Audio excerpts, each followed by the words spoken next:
காலை வேலைக்கான உங்களுக்கு நன்றி செலுத்துகிறேன். மீண்டுமாய அநேக நாட்களுக்கு பிறகு உங்களை ஒவ்வொருவரும் நான் பார்ப்பதிலே அதிக சந்தோஷமாக இருக்கிறது. அநேக மாதங்களுக்கு பிறகு நினைக்கிறேன் உங்கள் மத்தியில் நான் வருவது. ஆமென். கர்த்தர் நம்மை ஒவ்வொருவரும் ஆசீர்வதிப்பாராக. இன்றைய தியானத்திற்கென்று நாம் ஒரு பகுதியை நாம் வேதத்தை வாசிக்கலாம். எபிரேயர் புஸ்தகம், எபிரேயர் நிருபம் அதனுடைய 11ஆம் அதிகாரம் அதனுடைய 6வது வசனம். நமக்கெல்லாம் நன்றாக தெரிந்த ஒரு வசனம். எபிரேயர் 11ஆம் அதிகாரம் அதனுடைய 6வது வசனம்.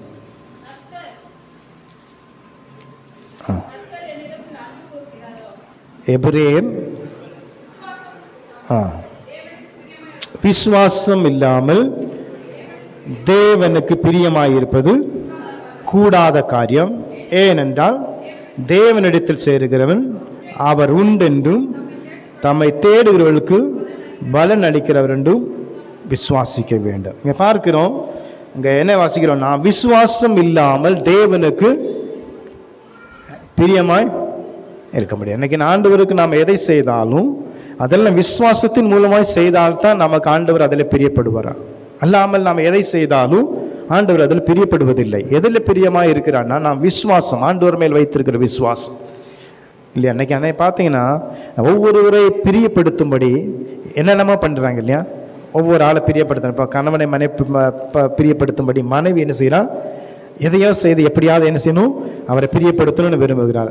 அதே போலவே என்ன செய்யறாங்கன்னா, மனைவி என்ன செய்யறாங்கன்னா கணவனை எப்படியாவது பிரியப்படுத்த வேண்டும் என்று என்ன செய்யறாங்கன்னா அவருக்கு விருப்பமான காரியங்களை செய்து பிரியப்படுத்துகிறத நான் பார்க்கிறோம். கேரளாவில் ஒரு கல்யாணம் நடந்த தம்பதிகள் என்ன செஞ்சாங்கன்னா, அதை ஹஸ்பண்டுக்கு என்ன விருப்பமோ அப்போ அதை செய்து எப்படியாவது என்ன செய்யணும், மாமியார்கிட்டருந்து அந்த பாசத்தை பிடிக்கணும் இல்லையா. அந்த கல்யாணம் ஆனோன்னு ஃபஸ்ட்டு பிளான் என்னென்னா, அம்மா பாசத்தை என்ன செய்யணும், ஃபஸ்ட்டு என்ன செய்யணும், எடுத்துடணும். அம்மா பாசத்தை எடுத்து மனைவி பக்கமாக சேர்க்கணும். எப்படியாவது என்ன செய்யணும், அவரை பிரியப்படுத்த வேண்டும் என்ன சொல்லி என்ன செஞ்சானா, அவருக்கு பிரியமானது என்னது, அவருக்கு பிரேக்ஃபாஸ்ட் என்ன பிடிக்கும், அவருக்கு ஃபுட்டெல்லாம் என்னென்ன ஐட்டம் பிடிக்கும்னு சொல்லி கேட்டார். அப்போ அவருக்கு பிடிச்சது என்னென்னா, கேரளாவில் ஐட்டம், நீங்கள் கேரளா ஹோட்டலில் போனீங்கன்னா உங்களுக்கு கிடைக்கும் புட்டும் கடலையும். கேட்டிருக்கீங்களா? ஓகே. இது அவருக்கு ரொம்ப பிடிக்கும். அந்த காலையில் பிரேக்ஃபாஸ்ட்டு ரொம்ப பிடிக்கும். அதனால் என்ன செஞ்சான்னா, அந்த மனைவி அவரை பிரியப்படுத்த வேண்டிய நல்ல டேஸ்டியாக என்ன செஞ்சான், காலையில் அந்த புட்டும் கடலையும் நல்லாக எல்லாம் பண்ணி கொடுத்தா. அவர் பார்த்தாரு, எங்கள் அம்மா என் வாழ்க்கையில் இதுவரை எங்கள் அம்மா கூட அப்படி பண்ணிட்டு இல்லை, என்ன சூப்பராக பண்ணியிருக்காங்கன்னு சொல்லி என்ன பெருமையான நல்லா சாப்பிட்டாரு. மனைவி பார்த்து சொன்னார், நான் வாழ்க்கையில் இதுதான் ஃபஸ்ட் டைம் நான் என்ன செய்யறேன், இப்படிப்பட்ட ஒரு ஆகாரத்தை நான் சாப்பிட்றேன்னு சொன்னார். அப்போ மனைவி செஞ்சான், பார்த்தியா என் ஆகாரம் நல்லா பிடிச்சிட்டு சரின்னு விட்டார். மதியானம் வந்தது. மதியானம் ஆன உடனே நல்ல அன்னைக்கு பிரியாணி எல்லாம் இருக்கும் என்ன சொல்லி நினச்சி டேபிளில் போகும்போது பார்க்கும்போது என்ன கொண்டு வச்சாங்கன்னா, இதே புட்டும். ஏன்னா அவருக்கு எது பிடிக்கும் சொல்ல மாட்டீங்களா, இந்த புட்டும் கடலையும். அதனால் என்ன செஞ்சால் மத்தியானம் என்ன செஞ்சிட்டான், அதே புட்டு. ஏன்னா அவருக்கு அதான் ரொம்ப பிடிப்போம். காலையில் நல்லா சாப்பிட்டாரு, திரும்ப என்ன செய்ய அந்த புட்டும் கடலையும் திரும்ப கொண்டு வச்சான். சரி என்ன செய்ய, திட்டவும் முடியுமா, கல்யாணம் ஆன முதல் நாள், இனி இதுக்கு மேலே திட்டவும் முடியாது. சரி பாசத்தினால மத்தியானம் சாப்பிட்டாரு. சரி நைட்டு பார்த்தாரு, நைட்டாவது எதையாவது கிடைக்கும், அட்லீஸ்ட் கஞ்சியாவது கிடைக்கும்னு பார்த்தாரு. பார்த்தா திரும்பவும் அதே புட்டும் கடலை. ஏமாண்ணா, உங்களுக்கு இதுதானே விருப்பம், உங்களுக்கு விருப்பமானதை நான் செய்யணும், உங்கள்கிட்ட உங்களுக்கு பிடிச்சதை நான் செய்யணும் சொல்லி நான் செஞ்சேன். பார்த்தா தொடர்ந்து பார்த்தீங்கன்னா இந்த அம்மா வெரைட்டியாக புட்டும் கடலையை செஞ்சு செஞ்சு செஞ்சு என்ன செஞ்சிட்டு இருக்காங்க, அந்த ஐயாவுக்கு போட்டுக்கிட்டே இருக்காங்க. இவரோ வாழ்க்கை வெறுத்துட்டாரு. என்னடா வந்த நாள் வந்து புட்டும் கடலை, இவளுக்கு வேற எதுவும் பண்ண தெரியாதா, இதுதான் தெரியுமான்னு நினச்சிட்டாரு. சரின்னு எப்படியோ வெளியே போகிறதுக்கு ஒரு நாள் இவருக்கு சான்ஸ் கிடச்சி, சரி கடையில் போய் இன்னைக்கு சரியாக நல்லா சாப்பிட்டுட்டு வந்துடணும் அப்படின்னு பிளான் பண்ணி டவுனுக்கு போனார். பெரிய ஒரு 5 ஸ்டார் நல்ல ஹோட்டலில் போய் சரி என்னை நல்ல நிம்மதியாக சாப்பிட்றலான்னு போய் சாப்பிட உட்கார்ந்து போகும்போது எல்லாம் லிஸ்ட் எடுத்து மெனு லிஸ்ட் பார்க்கும்போது எல்லாம் இங்கிலீஷில் இருக்குது. இவருக்கு ஒன்றுமே புரியல, எதை புக் பண்ண எதை பண்ண இது என்ன ஏதுன்னு ஒன்றுமே புரியல. பார்த்தாரு, அதில் எதுவும் ரெண்டுன்னு பார்த்தாரு, டிக் பண்ணிவிட்டு இதை கொடுத்துட்டாரு, இதை கொண்டு வாங்கன்னு. சரி நீ நல்ல, அது மாத்திரம் இல்லை, இது எனக்கும் கொண்டு வாங்க, என் மனைவிக்கு 2 பார்சல் பண்ணிடுங்கட்டார். சரின்னு சொல்லி அவங்க என்ன செஞ்சார், போய் டேபிளில் இருக்கும்போது அந்த சப்ளை கொண்டு முன்னாடி வச்சான், சேம் புட்டு கடலை. ஆமே. இன்னைக்கு அநேக வாழ்க்கையில் நாம் என்ன செய்யறோம்னா, மற்றவர்களை பிரியப்படுத்த வேண்டும், நாம் பிரியப்படுத்தணும், அவங்கள்ட்ட பிரியம் எடுக்க வேண்டும் என்று சொல்லி நாம் என்ன செய்யறோம்னா, நம்ம அதை என்னதெல்லாம் என்ன செய்யணும், அவங்களை பிரியப்படுத்தணும் செய்யணும். விடுங்க. இன்னைக்கு சபைகளில் கொடுத்தீங்க இப்போ கூட பார்த்தீங்கன்னா பாஸ்டர்ஸ் கூட என்ன செய்யறாங்க, விசுவாசிகளை என்ன செய்யணும், ஆண்டவரை பிரியப்படுத்தும், அது செகண்ட். விசுவாசிகளை பிரியப்படுத்தினா காணிக்கை கிடைக்கும், நல்லா பார்ப்பாங்க, நல்லா நம்ம மேல் நம்ம கேர் பண்ணுவாங்க சொல்லி இன்னைக்கு பாஸ்டர்ஸ் கூட என்ன செய்யறாங்கன்னா ஜனங்களை பிரியப்படுத்தும்படி அவர்களுக்கு விருப்பமான மெசேஜ் கொடுப்பாங்க. அவர்களுக்கு என்ன செய்யணும், எப்படியா என்ன செய்யணும், அவங்கள மைண்டு என்ன செய்யணும், இவங்க பக்கமாக திருப்பம்னு சொல்லி ரொம்ப நீங்கள் அதனால பார்த்தீங்கன்னா இன்றைக்கி நீங்கள் யூடியூப்லாம் போனீங்கன்னா இன்றைக்கி சபைகளில் பார்த்தீங்கன்னா பச்சை தண்ணி வைனாக மாறுது, இல்லாத பேர்ஸில் என்ன வருது, காசு வருது. எங்கேருந்து வருது? யாரை பிரியப்படுத்தும்படி, யாரை பிரியப்படுத்தும்படி? விசுவாசிகளை, மனிதரை பிரியப்படுத்தும்படி. ஆமாம். எங்கேயாவது பைபிளில் இல்லாத இடத்துலேருந்து பணம் வந்திருக்கா? நம்ம சம்பாதிக்காத பணம் நம்ம பர்ஸில் வருதுன்னா அது கள்ளப்பணம் இல்லையா, திருட்டு பணம். நம்ம திருட்டு என்ன தான் இருக்கணும் இல்லை, அப்படியெல்லாம் வருதுன்னா அப்போ இதெல்லாம் யாருக்கு வேண்டி பண்ணுறாங்க? ஆண்டவரை பிரியப்படுத்தும்படியாக இல்லை, ஜனங்களை பிரியப்படுத்தும்படியாக, ஜனங்களை வசப்படுத்தும்படியாக. ஆனால் வேதம் என்ன சொல்லுதுன்னா ஆண்டவர் மேல் உனக்கு விசுவாசம் இருக்கணும். நீ அந்த விசுவாசம் இருந்தால் தான் ஆண்டவரை பிரியப்படுத்த வேண்டும். நம்ம காணிக்கை கொடுக்குறோம் ஆண்டவருக்கு, நம்ம எதையெல்லாம் செய்கிறோம், அதெல்லாம் கொடுத்ததுனால அது கொடுக்க வேண்டாம் இல்லை, அது கொடுக்கணும். அது எதில் கொடுக்கணும்னா அவர் மேல் இருக்கிற விசுவாசத்தில் கொடுக்கணும். நான் இந்த தசமமாக கொடுக்குறேன், இந்த காணிக்கை நான் செலுத்துகிறேன், இதனால் எனக்கு பலன் உண்டு, இதனால் எனக்கு ஆசீர்வாதம் உண்டு, இதனால் எனக்கு மேன்மை உண்டு. அந்த நம்பிக்கையில் அந்த விசுவாசத்தில் நீ செலுத்தினால் அது உனக்கு ஆசீர்வாதமாய் மாறும். இல்லை நான் பாஸ்டரை ப்ளீஸ் பண்ண வேண்டும், சபையை ப்ளீஸ் பண்ண வேண்டும், கமிட்டிக்காரங்களை நான் ப்ளீஸ் பண்ண வேண்டும், அதுக்கு நான் பெரியவனாக காண்பிக்கணும், அதுக்கு வேண்டி நம்ம கொடுத்த ஆண்டவர் கேட்கவே மாட்டார். எதுக்கான கொடுக்கணும்? ஆண்டவர் மேல் விசுவாசத்தில். நம் தேவன் மேல் நாம் விசுவாசம் இருந்தால் நாம் அதை ஆண்டவர் நமக்கு நன்மையாக. விசுவாசம் என்றால் என்ன? அதே எபிரேயர் 11ஆம் அதிகாரம் முதல் அவசரத்தை வாசிக்கிறோம். விசுவாசமானது நம்பப்படுகிற உறுதியும் காணப்படாதவைகளின். இப்போ காணப்படாதன்னு ஒரு நிச்சயம் தான் விசுவாசம். நம்ம காணலை, நம்ம பார்க்கல, ஆனால் நம்ம என்ன செய்யணும்? இப்போ காற்று இருக்கு, நம்ம பார்த்தோமா? யாரா பார்க்குறோமா? காற்று நம்ம பார்க்குறோமா? இல்லை. நம்ம என்ன செய்யணும்? விசுவாசிக்கிறோம் இல்லையா? நம்ம விசுவாசிக்கிறோம், இருக்கு, அதை ஃபீல் பண்ணுறோம். இதே போல் ஆண்டவர் சமூகத்தில் ஆண்டவர் நமக்கு இந்த காரியத்தை செய்வார்.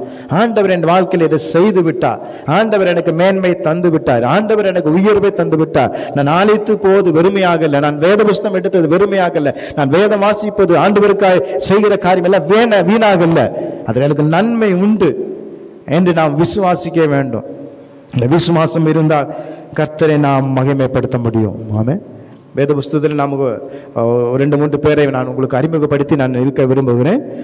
முதலாவது ஆபிரகாமை குறித்து நாம் வாசிக்கும் போது அதே எபிரேயர் 11ஆம் அதிகாரம் 8ஆம் வசனத்தை வாசிங்க, அங்கே உங்களுக்கு புரியும். விசுவாசத்தினாலே ஆபிரகாம் தான் சுதந்திரமாக பெறப்போகிற இடத்திற்கு போகும்படி அழைக்கப்பட்ட போது தான் போகும் இடம் இன்னதென்று அறியாமல் என்ன செய்யறான்? இப்ப ஆபிரகாமிட்ட ஆண்டவர் என்ன சொன்னார்னா, நீ போ, நான் உன்னை ஆசீர்வதிப்பேன். ஆண்டவர்கிட்ட போய் கேட்டானா, ஆண்டவரே நான் எங்க ஆண்டவரே போகணும், எனக்கு கூகுள் மேப்பு கொடுங்க, மேப்பை போட்டு எங்களுக்கு கொடுங்க கேட்டானா, லொக்கேஷன் அனுப்பிதாங்கன்னு கேட்டானா. இன்னைக்கு நாமளா இருந்தால் கேட்டுப்போம், ஆண்டவரே இந்த லொக்கேஷன்ல கொடுங்க, ஆண்டவரே அந்த இடம் எப்படி இருக்குன்னு பார்க்கட்டும். நான் போய் கூகுளில் சர்ச் பண்ணி அந்த சிட்டியை குறித்து, அந்த இடத்த குறித்து, அங்கே என்ன கிடைக்கும், என்ன மேன்மையாகும், என்ன பண்ணாங்க எனக்கு சம்பாதிக்க முடியும். ஆனால் ஆபிரகாம் தான் எந்த இடத்துக்கு போகிறேன் என்று அறியாமல் என்ன செய்யறான்? போகிறான்.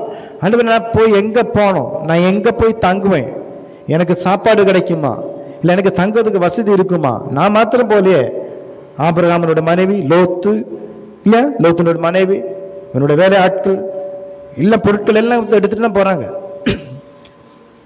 நாம தான் இல்லை, அப்போ நம்ம தனியாக ஓகே, நம்ம எங்கேயாவது நம்ம போயிடலாம். கூட வரவங்க கேட்பாங்களா இல்லையா, எங்கே போகிறோம், எத்தனை நாள் நம்ம இங்கே போய் இருக்க போகிறோம், எவ்வளோ நாள் இங்கே ஸ்டே பண்ணணும், என்னைக்கு தான் நமக்கு நிரந்தரமாக ஒரு வீட்டில் போய் இருக்க போகிறோம், மனைவி கேட்பாங்களா இல்லையா? ஆமே. அதனால தேவப்பிள்ளை நாம் என்ன செய்யணும்? ஆண்டவர் மேல் அந்த அசைக்க முடியாத ஒரு விசுவாசம் நமக்கு வேணும். ஆபிரகாம் அதான் சொன்னார். ஆபிரகாம் என்ன செஞ்சார்னா விசுவாசித்தார். ஆண்டவர் மேல் அசைக்க முடியாத ஒரு விசுவாசம். நான் போகிற இடம் அது எந்த இடமா இருந்தாலும் ஆண்டவர் என்னை கண்டிப்பாக நிச்சயமாக அந்த இடத்துல எனக்கு போகிற இடத்துல எனக்கு ஆகாரம் கொடுப்பார், எனக்கு வஸ்திரம் கொடுப்பார், எனக்கு தங்கிறதுக்கு வசதிகள் கொடுப்பார். நான் எந்த இடத்துல போனாலும் என்னை மேன்மையை நடத்துவார். ஆபிரகாம் எப்படி ஆண்டவர் இடத்துல அந்த விசுவாசம் இருந்ததோ நம்முடைய வாழ்க்கையில தெய்வ பிள்ளையிலே அப்படிப்பட்ட அசைக்க முடியாத ஒரு விசுவாசம். ஏன்னா நம்மை அழைத்த தெய்வம் அவர் யார்னா அவர் உண்மையுள்ள தெய்வம். அவர் ஒரு நாள் நான் பாதியில் வந்து நம்ம கை விட்டுட்டு போகக்கூடியவர் இல்லை. எனக்கு உலக மனுஷெல்லாம் சொல்லுவாங்க, நான் உன்னை நடத்துகிறேன், நான் உனக்கு தேவை சந்திக்கிறேன், நான் உன்னை படிக்க வைக்கிறேன், உனக்கு பெரிய உத்தியோகம் நான் வாங்கித்தரேன். ஆனால் கடைசியில் பார்த்தா இவங்க யாருமே உதவி பண்ண மாட்டாங்க. நான் நம்முடைய ஆண்டவர் அப்படிப்பட்டவரில் என்னை சொன்னாரோ எதை சொன்னாரோ அதை செய்யாமல் அவர் இருந்ததே இல்லை. ஆமாம். ஒரே ஒரு உதாரணம் சொல்கிறேன். ஆபிரகாம்கிட்ட ஒரு காரியத்தை சொன்னார், நான் இஸ்மவேலை என்ன செய்வேன், ஆசீர்வதிப்பேன். நான் அவன் சந்ததியில் வந்ததுனால நான் இஸ்மவேலை ஆசீர்வதிப்பேன்னு சொன்னார். அது செஞ்சாரா இல்லையா? ஆனால் அவன் தீமைதான் பண்ணிகிட்டு இருக்கான் இல்லையா? அந்த கூட்டம் இப்போ என்ன பண்ணிக்கிட்டு இருக்கு? எங்கே பார்த்தாலும் தீவிரவாதிகளை பார்த்தீங்கன்னா, எங்கே பார்த்து பிரச்சனை பார்த்தீங்கன்னா அவங்க பண்ணிக்கிட்டு தான் இருக்காங்க. ஆனால் அவங்க சபிக்கல ஆண்டவர். ஏன்னா அவர் கொடுத்த வார்த்தை அவர் மாற்றவே இல்லை. அவர் மாற்ற மாட்டார். அவர் உண்மையுள்ள தெய்வம். அதனால் தெய்வ பிள்ளை நம்ம ஆண்டவர் மேல் நம்முடைய விசுவாசத்தின் மூலமாய் அவரை பிரியப்படுத்த வேண்டும். ஆபிரகாம் அந்த ஆண்டவருடைய அந்த இருதயத்தை பிடிக்க காரணம், ஆண்டவருடைய அந்த இருதயத்தில் இடம் பிடிக்க காரணம் என்னன்னா, தான் போகும் இடம் எங்கன்னே தெரியாமே போய் ஆண்டவரை பிரியப்படுத்தினான் தன் விசுவாசத்தினால். அது மாத்திரம் இல்லை, நீங்கள் ஆதியாகமம் 22ஆம் அதிகாரத்தில் 1-2 வசனத்தை வாசிக்கும் போது அங்கே ஆண்டவர் என்ன செய்யணும்னா, ஆபிரகாமுக்கு ஒரு குழந்தை கொடுக்காரு இல்லையா? குழந்தை கொடுத்தாரு இல்லையா? வாக்குத்தத்தம் கொடுத்தது 75வது வயசுல, ஆனா குழந்தை பிறந்தது 100வது வயசுல. அப்ப எத்தனை வருஷம் காத்திருந்தாரு? 25 வருஷம் ஒரு பிள்ளைக்கு வேண்டி காத்திருந்தாரு. யாரு? ஆபிரகாம். 25 வருஷம் ஒரு பிள்ளைக்கு வேண்டி காத்திருந்து ஆண்டவர் ஒரு குழந்தை கொடுத்தாரு. இப்ப குழந்தை இப்ப ஆண்டவர் என்ன செய்யலாம்னா, நீ அந்த குழந்தை எனக்கு என்ன செய்யணும், பலி கொடுக்கணும்.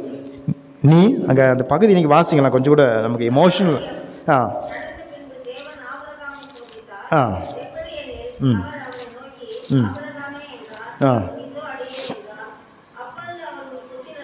அப்பொழுது அவர் உன் புத்திரனும் உன் ஏகசுதனும் உன் நேசகுமாரனுமாகிய ஈசாக்கை நீ இப்பொழுது அழைத்து கொண்டு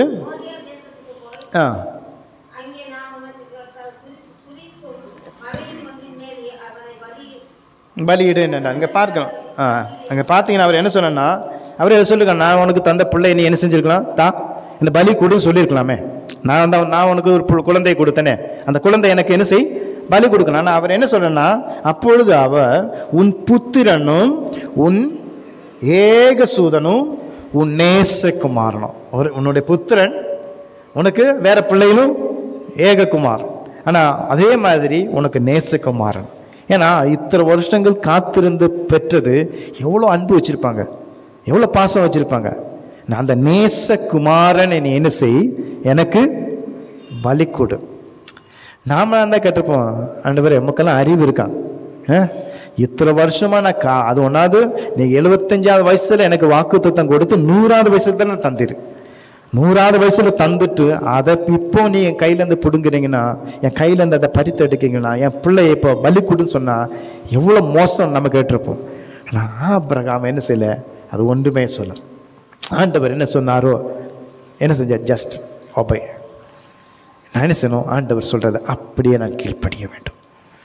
ஆண்டவரை நம்ம பிரியப்படுத்த வேண்டும் என்றால் நம்முடைய விசுவாசத்தின் மூலமாக நாம் பிரியப்படுத்த வேண்டும். நம்முடைய விசுவாசம் அவர் மேல் எப்படி இருக்குது, நம்ம விசுவாசம்.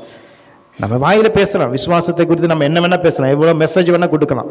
ஆனால் நம்முடைய செயல்களில் ஆண்டவரை குறித்து நம்முடைய ஆட்டிடியூட்ல நம்ம காணிக்க முடியுமா? நான் இதை விசுவாசிக்கிறேன், நான் இப்படி செய்கிறேன், நான் இப்படி தான் போகிறேன். நாங்கள் இந்த பெங்களூர் வரும்போது நாங்கள் வந்து இப்போது 2017 வந்தோம். நான் வரும்போது ஆண்டவர்கிட்ட ஒரே ஒரு காரியம் தான், ஆண்டவரே எங்கள் என்னுடைய அம்மாவோட ஃபேமிலியெல்லாம் கம்மநாளியில் தான் இருக்காங்க. 500க்கு அதிகமான ஃபேமிலி எங்கள் அம்மாவோட ஃபேமிலி இருக்காங்க. எல்லா கத்தோலிக்கரும் பெரிய பெரிய நல்ல நிலையில் தான் இருக்காங்க. வரும்போதே ஆனால் ஆண்டவரே நான் யார்கிட்டையும் போய் எனக்கு தேவைன்னு எனக்கு உதவி பண்ணுங்கன்னு யார்கிட்ட கை நீட்டக்கூடாது. நான் ஊழியத்துக்கு நான் போகிறேன், அந்த இடத்துல என்னை நீர் நடத்த வேண்டும். இன்று வர யார் முன்னாடி கை நீட்ட ஆண்டவர் எனக்கு வச்சதில்லை. எங்களுக்கு அப்படிப்பட்ட பெரிய வருமானம் இல்லை. ஆனால் ஆண்டவருடைய விசுவாசம் நான் வாழ்ந்தேன். ஆண்டவரை நான் யார் முன்னாடி கை நீட்டக்கூடாது, நான் யார்கிட்ட கை நீட்டக்கூடாது. ஆண்டவர் என்னை நடத்த வேண்டும். போன மாதம் எங்களுக்கு 1ஆம் தேதி என்னுடைய தம்பியில் வந்திருக்க கேட்டு பாருங்க. 1ஆம் தேதி ஆகும்போது எங்களோட கையில் உள்ள எல்லாம் காலி, பேங்க் பேலன்ஸ் எல்லாமே முடிச்சு, வாடகை கொடுத்து லோன் அடைச்சி எங்களுக்கு காரியங்கள், பிள்ளைகள் ஃபீஸ், என்னுடைய ஃபீஸ், எல்லா காரியம். நான் இப்போ MDU நான் பண்ணிக்கிட்டு இருக்கேன். இப்போ என்னுடைய ஃபீஸ் காரியங்கள் இதெல்லாம் என்னோடய ஒவ்வொரு நாள் தேவைகள் எல்லாத்துக்குமே பார்க்கும்போது சரியாக முடிஞ்சிச்சு. அதனால் தீர்மானம். ஆனால் நான் கலங்கவே இல்லை, நான் பயப்படவும் இல்லை. ஏன்னா என்னை அழைத்த தெய்வம் அவர் உண்மை உள்ளவர். ஆண்டவர் சமூகத்தில் இன்னைக்கு வர ஆண்டவர் எங்கள் இடத்துல ஒரு குறையில்லாத ஆண்டவர் நடத்தினார். ஏன்னா நம்ம ஆண்டவர் மேல் அப்படிப்பட்ட அந்த விசுவாசம் வச்சுன்னா நம்ம யார்கிட்ட கை நீட்ட வைக்கவே மாட்டான். யார் முன்னாடி நாம் கை நீட்டவோ, யார் முன்னாடி போய் தலை கூடி ஆண்டவர் சம்மதிக்கவே மாட்டான். எத்தனை பேர் அதை விசுவாசிக்கிறீங்க? ஏன்னா ஆபிரகாமை அழைத்த தெய்வம், ஆபிரகாமை நடத்தின தெய்வம் நம்ம இன்னைக்கு நடத்திக்கிட்டு இருக்கார். அது நம்ம வாழ்க்கையில நம்ம அதான் கர்த்தர் நல்லவர் என்று நம்ம என்ன செய்யணுமா, ருசித்து பார்க்கணும். சும்மா நல்லவர்னாலும் சொல்லக்கூடாது, நம்ம வாழ்க்கையில நம்ம அனுபவிக்கணும். எனக்கு இப்போ கேரளாவிலேருந்து நான் சர்ச்சை விட்டு வர வேண்டிய தேவையில்லை. நான் பெரிய சர்ச்சைகள் இருக்குது, நீங்கள் இமானுவேல் ஐயாட்ட நீங்கள் கேட்டு பாருங்கள், எங்கள் சர்ச்சில் இருக்குது. எனக்கு அதை போட்டு வர வேண்டிய தேவை. ஆனால் என்னுடைய பர்சனல் லைஃப்பில் ஆண்டவர் என்னோடு கூட இருக்கிறார். ஆண்டவர் என்னை நடத்துதை நான் உணரணும்.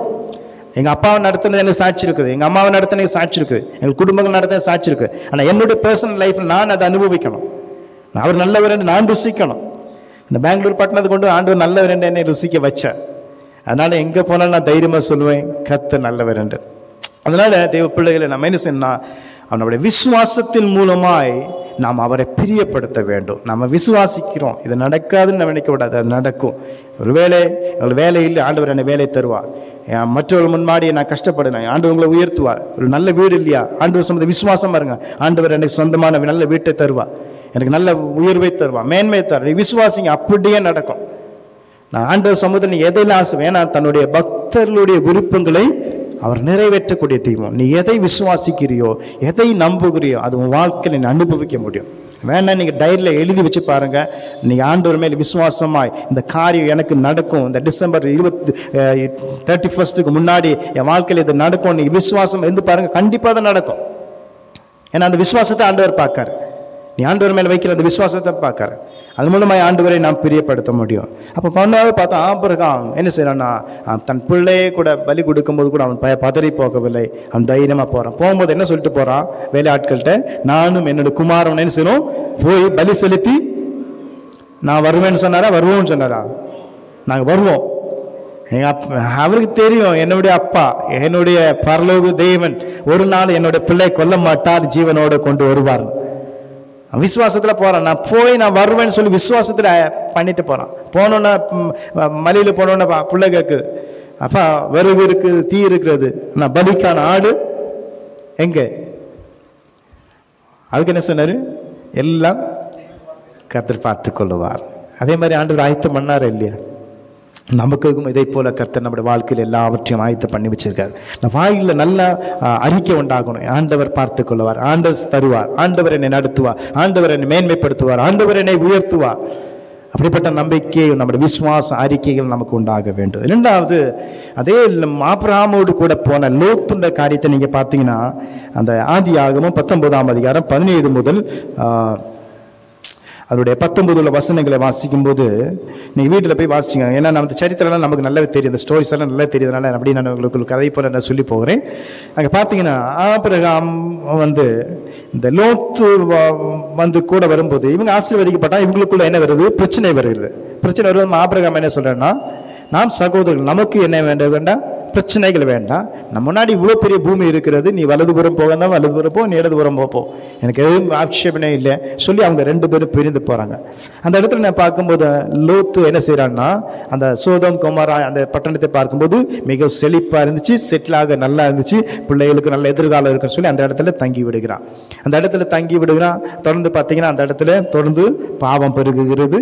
அதனால் ஆண்டவருக்கு கடும் கோபம் வருகிறது. அப்போ அந்த காரியத்தை ஆபிரகாமுக்கு ஆண்டவர் தெரியப்படுத்தும் போது ஆபிரகாம் என்ன செய்யறான், தன் சகோதரனுக்காக அந்த இடத்துல ஜெபிக்கிறான். ஆண்டவரே, நீர் என்ன செய்யக்கூடாது, அந்த பட்டணத்தை அழிக்கும் போது என்னுடைய சகோதரன் என்ன செய்யக்கூடாது, அழித்து விடக்கூடாது சொல்லி இவன் மண்டாடி ஜெபிக்கிறான். லோத்து ஜெபிக்கல. யார் ஜெபிக்கிறா?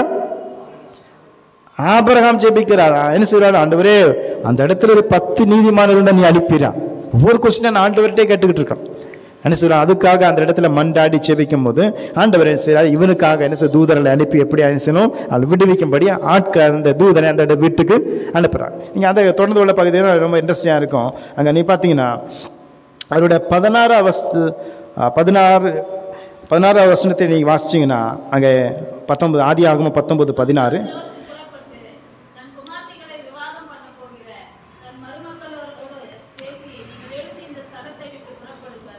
ஓகே 13 முதல் நான் வாசிக்கும். அங்கே என்ன வாசிக்கணும்னா அங்கே நாங்கள் இந்த ஸ்தலத்தை அழிக்க போகிறோம், இவர்கள் கூக்குரல் கர்த்தருடைய சமூகத்தில் பெரிதாக இருக்கிறது, இதை அழிக்க கர்த்தர் எங்களை அனுப்பினார் என்றால், அப்பொழுது லோத்து புறப்பட்டு தன் குமார்த்திகளை விவாகம் பண்ணுகிற தன் மக்கள்மாரோடு பேசி, நீங்கள் எழுந்து இந்த ஸ்தலத்தை விட்டு புறப்படுங்கள். இவன் என்ன செய்யலன்னா அவன் போய் அவன் மருமக்கிட்ட போய் ஐடியா கேட்டுக்கிட்டு இருக்கான். இப்போ பட்டணத்தை அழிக்க போறாரு, என்ன செய்யலாம்னு சொல்லி யார்கிட்ட போய் ஐடியா கேட்டுட்டு இருக்காரு, மருமக்கள்கிட்ட போய் ஐடியா கேட்டு. அடுத்த வசனம் பார்த்தீங்கன்னா அங்கே பார்க்கும்போது கிழக்கு வெளுக்கும் போது அந்த தூதர் லோத்தை நோக்கி, பட்டணத்துக்கு வரும் தண்டையில் நீ அழியாதபடி எழுந்து உன் மனைவியையும் இங்கே இருக்கிற 2 குமார்த்திகளையும் அழைத்து கொண்டு போ என்று சொல்லி அவனை துரிதப்படுத்தலுங்க. என்ன செய்யணும்னா சீக்கிரமா அந்த தேசம் என்ன செய்ய போகிறது, அழிய போகிறது, தீக்கு இரையாக போகிறது. அதனால நீ என்ன செய், நீயும் உன்னோட மனைவி 2 பிள்ளைகளை அழைத்து கொண்டு போ சொல்லி அவன் துரிதப்படுத்துகிறான். நான் அடுத்த வசனத்தை பார்த்தீங்கன்னா அங்கே தொடர்ந்து உள்ள வசனத்தில் வாசிக்கும் போது அவன் அப்பதான் ரொம்ப லேசியாட்டு ஸ்லோவாட்டு அவன் பண்ணிக்கிட்டு இருக்கிறத பார்க்கிறோம். ரொம்ப லேசியாட்டு அவன் நின்று கொண்டு இருக்கிறான். அங்க 15ஆம் வசனத்தை வாசிக்கும் அவர் துரிதப்படுத்துகிறார். 16ஆம் வசனத்தை வாசிக்கும் ரொம்ப லேட் பண்ணதுனால அவர் என்ன செய்யறாருன்னா அவருடைய கைகளை பிடித்து என்ன செய்யறாரு, அவளை பிடித்து கொண்டு அக்கறையில் கொண்டு விடுறான். நீ என்ன செய்யணும் போ சொல்லி என்ன செய்யறாரு, இவன் லேட் பண்ணிக்கிட்டு இருக்கான். அதனால என்ன செய்ய தேசம் அழிய போகுதுன்னு சொல்லி அவர் என்ன செய்யறன்னா கையை பிடிச்சு கொண்டு போய் வெளியே கொண்டு விடுறாரு.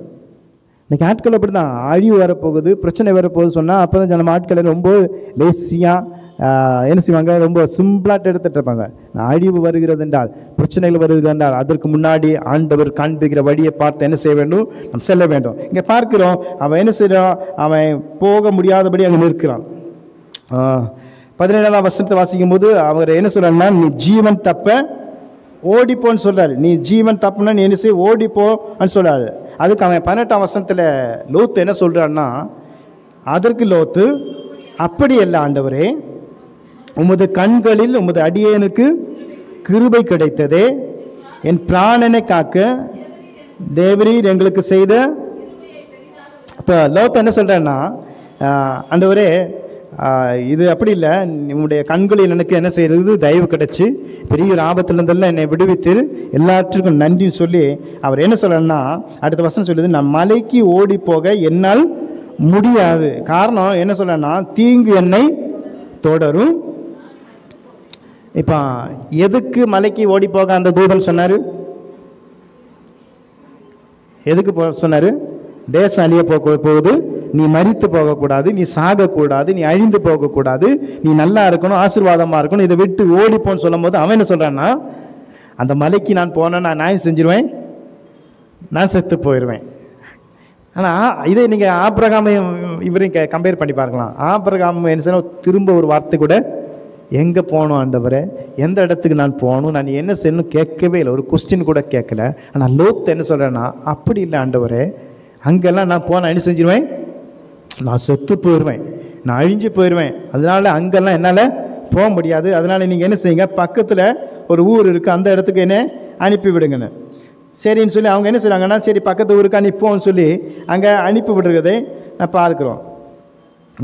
20ஆம் வசனம், அதுவும் அந்த ஊர் இருக்கிறதே, நான் அதற்கு ஓடி போகத்தக்கதாய் அது கிட்ட இருக்கிறது, சின்னதுமாய் இருக்கிறது, என் பிராணன் பிழைக்க நான் அங்கே ஓடி போகட்டும், அது சின்ன ஊர் தானே என்றான்.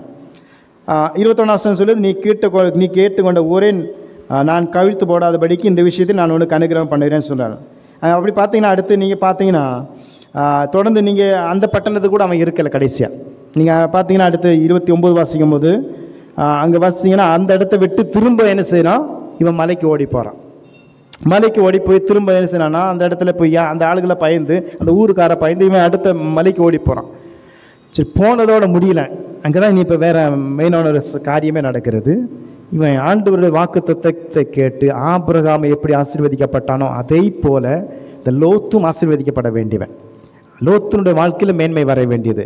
ஆனால் இங்கே என்ன நடந்துச்சுன்னா, ஆபிரகாமை போல் ஆசீர்வதிக்கப்பட வேண்டிய லோத்துக்கு வாழ்க்கை இங்கே என்ன நடக்குது, இவன் ஆண்டவர் வார்த்தை கீழ்ப்படியாதபடி அவர் சொல்லுறதுக்கு எதுமாறை பண்ணி கடைசி அங்கே ஒரு மலையில் போகிறாங்க. அந்த மலையில் போன உடனே அங்கே போன உடனே 2 பெண் பிள்ளைகளுக்கும் ஒரு தவறான ஒரு யோசனை வருகிறது. இது ரொம்ப முக்கியமான காரியம். ஏன்னா நம்மளோட முடியலை, நமக்கு பின் ஒரு சந்ததி இருக்கிறது இல்லையா. ஆபிரகாம் சொல்ல ஒன்று சந்ததியை நினைச்சுமே ஆசீர்வதிப்பேன், ஒன்று திரளாய் பெருக பண்ணுவேன், வானத்து நட்சத்திரத்தை போல பெருக பண்ணுவேன். பெரிய வாக்கு தத்தங்கள். அதே வாக்கு தத்தங்கள் லோத்துக்கு வந்திருக்கலாம். ஆனால் லோத்துக்கு வராதது காரணம் என்னென்னா, லோத்து தவறான முடிவை எடுத்ததுனால தன் பின் வந்த சந்ததி மக்கள், அந்த பெண் பிள்ளைகள் தவறான யோசனை வருகிறது. என்ன பண்ணுறாங்கன்னா, அங்கே என்ன செய்கிறாங்கன்னா, நாம் இந்த மலையில் வந்து மாட்டிக்கிட்டோம், இனி நம்மை கல்யாணம் பண்ண யாருமே வரமாட்டாங்க, அதனால் நமக்கு ஒரு சந்ததி வேணும்னு சொல்லி அப்பாவுக்கு என்ன செய்கிறாங்க, நல்ல சாராயத்தை கொடுத்து அப்பாவை என்ன செய்கிறாங்க, போதைக்குள்ளாக்கி அப்பாவோடு கூட என்ன செய்கிறாங்க, அப்பா மூலமாக ஒரு சந்ததியை பெற்றெடுக்கிறாங்க. எவ்வளோ கேவலமான காரியம் நடக்கிறது. யாருக்கு? ஆசீர்வதிக்கப்பட வேண்டிய ஒரு குடும்பம், மேன்மையாக வேண்டிய குடும்பம், உயர வேண்டிய ஒரு குடும்பம். நம்ம ஆளித்து வருதில்லை பெரிய காரியம். நம்ம ஆண்டவர் மேல் விசுவாசம் உள்ளவர்களாக இருக்கணும். நம்முடைய செயல்களை ஆண்டவரை நம்ம பிரியப்படுத்த வேண்டும். இல்லை நம்ம ஆண்டவர் சொல்கிறது அதுக்கு எதிர்மாறாக செய்தோம்னா ஒரு நாள் நம்ம வாழ்க்கையில் நம்ம மேன்மை அடையவே முடியாது. இந்த வாக்கு தத்தங்கள் எல்லாம் நமக்கு எழுதி வச்சிருக்குது. இந்த வாக்கு தத்தங்கள்லாம் நமக்குரியது. இந்த வாக்கு தத்தங்கள்லாம் நமக்கு அப்படியே வரும். எப்போ வரும்னா, நம்முடைய விசுவாசத்தை அவருடைய செயல்களை நாம் காண்பிக்கும் போது. இந்த லோத்து என்ன செய்யலை, அதை செய்யலை. அதனால் பார்த்தீங்கன்னா மோவாப் என்ற சபிக்கப்பட்ட ஒரு சந்ததி உருவாக்குகிறது. ஆமென். இப்போ ஆபிரகாம் ஆசீர்வதிக்கப்பட்டது போல லோத்தும் ஆசீர்வதிக்கப்பட்டிருக்க வேண்டும். லோத்துடைய வாழ்க்கை மேன்மையாக இருக்க வேண்டும். லோத்தினுடைய பிள்ளைகளும் மேன்மையாக இருந்திருக்க வேண்டும். ஆனால் லோத்தினுடைய பிள்ளைகள் கீழே போக சபிக்கப்பட காரணம் என்ன? தவறான முடிவுகள், தவறான எண்ணங்கள். நாம் கர்த்தரை நாம் பிரியப்படுத்துவதற்கு அவன் தவறிவிட்டான். ஆமென். அருமையான தேவ பிள்ளைகளே, ஆண்டவர் நமக்கு நல்ல வாய்ப்புகளை தந்திருக்கிறார். நம் விசுவாசத்தில் அவரை பிரியப்படுத்த வேண்டும். அவர் மேல் இருக்கிற விசுவாசத்தில் ஆண்டவர் இன்னைக்கு இப்போ சபரிமலை சீசன் இல்லையா. இப்போ பார்த்தீங்கன்னா கேரளாவில் நீங்கள் பார்த்தீங்கன்னா எல்லாம் சபரிமலைக்கெல்லாம் எத்தனையோ ஜனங்கள் நடந்து போகிறாங்க. கையில் ரத்தம், காலெல்லாம் ரத்தம், நடந்து காலில் ரத்தத்தோடு கூட. நம்ம ஆண்டவர் எங்கேயா அப்படி சொல்லியிருக்காரா, நீ இப்படி நடந்து வா, நீ இப்படி தியாகம் பண்ணி சிலுவையை எடுத்துட்டு இப்படி ரோட நட சொன்னாரா? ஒன்றுமே என்ன சொல்லல. அவர் மேல் விசுவாசமாக இரு, அவ்வளோதான். அந்த விசுவாசத்தை நாம் காண்பித்தால், அந்த விசுவாசத்தை காண்பித்தால் கர்த்தர் நம்முடைய வாழ்க்கையில் மேன்மையை தருவார். எத்தனை பேர் அதை விசுவாசிக்கிறீங்க? அந்த நல்ல விசுவாசம் நாம் பிடிக்கணுங்க. நான் ஆபிரகாமை போல் அந்த விசுவாசம் நமக்கு இருந்துச்சுன்னா ஆபிரகாமுக்கு வந்த ஆசீர்வாதங்கள், ஆபிரகாமுக்கு வந்த நன்மைகள் நம்முடைய வாழ்க்கையில் வரும்.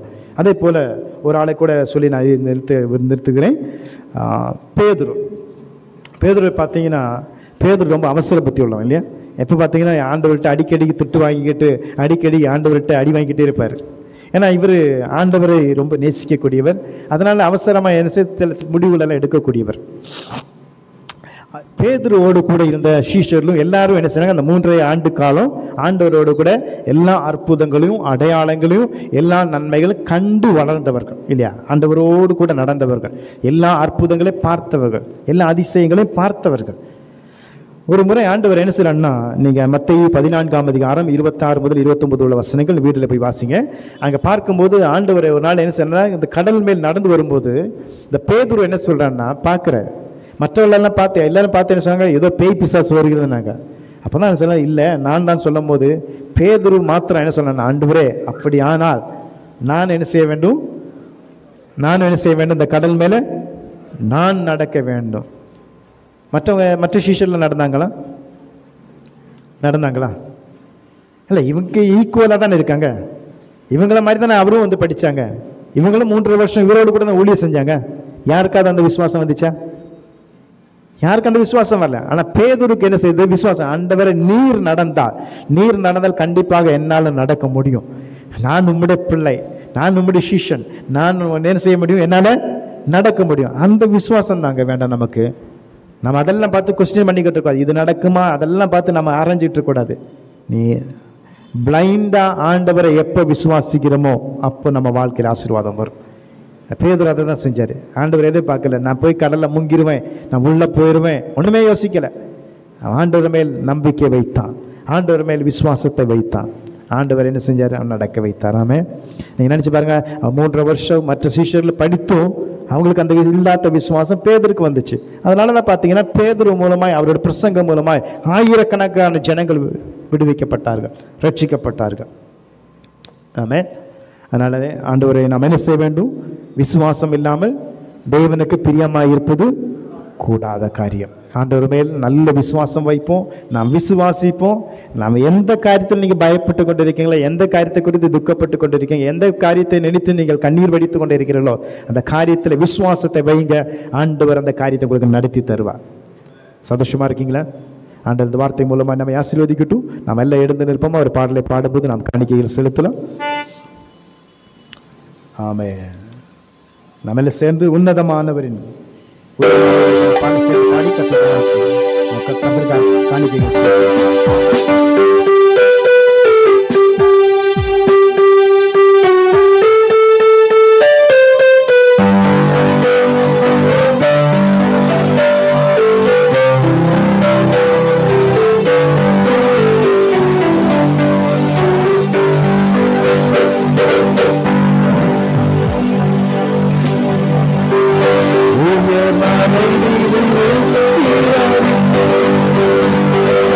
Sarva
கண்ணில் மூடுமா நாம் ஜெபிப்போம். கொடுக்கப்பட்ட காணிக்கைகளுக்காகவும் தொடர்ந்து நம்முடைய இரண்டாவது ஆராதனை கர்த்தர் ஆசீர்வதிக்கும்படியாக நாம் ஒருமித்து நாம் ஜெபிப்போம். கேட்ட வார்த்தையின்படி நாம் விசுவாசத்தின் மூலமாய் நம் தேவனை நாம் பிரியப்படுத்த வேண்டும்.